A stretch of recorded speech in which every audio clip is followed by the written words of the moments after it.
अरे अरे अरे अरे बाबू रे जोना रंग जाती है नहीं हो दादा नहीं हो हमरा ठंडा लगे छे और गंगा जी के पानी बड़ी ठार छे। लाडली रिकॉर्डिंग स्टूडियो चौसा बाजार।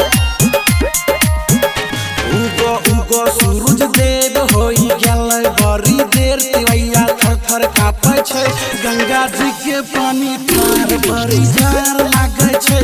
गंगा जी के पानी ठार बड़ी जार लागे छै। उगो उगो सूरज देव होई गेलै बड़ी देर तिवैया थर थर कापै छै। गंगा जी के पानी ठार बड़ी जार लागे छै।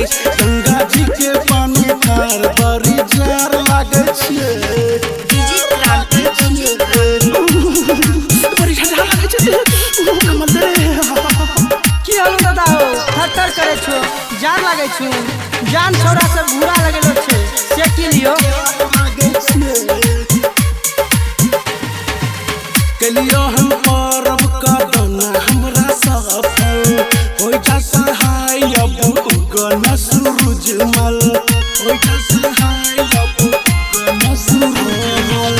कलियो हम परब का दाना हमरा सफल होई जा सहाय अब उगन सूरज मल उगन देखो होई गेलै बिहान तोहर कहाँ छो धियान अखिया रहिया ताकै छै। गंगा जी के पानी ठार बड़ी जार लागे छै। गंगा जी के पानी ठार बड़ी जार लागे छै। बड़ी गाड़ी है तोरा ये का पक्का फल मिलो रे देखा तो धोती हो जरी गेले कथी ले यहाँ देखो जे यहाँ बम फोड़ी रहलो छे देखबो अभी तोरे उड़ा देबो रॉकेट लगाई हन की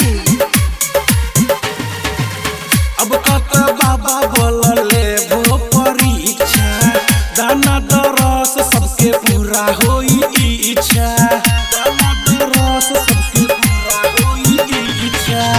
अब कत बाबा बोल लेबो परीक्षा दाना दरस सबके पूरा होई इच्छा।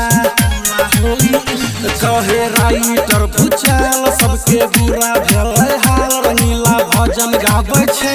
गंगा जी के पानी ठार बड़ी जार लागे छै।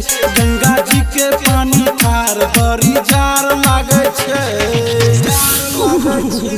बाबा तू सताई है गाँव गए छो।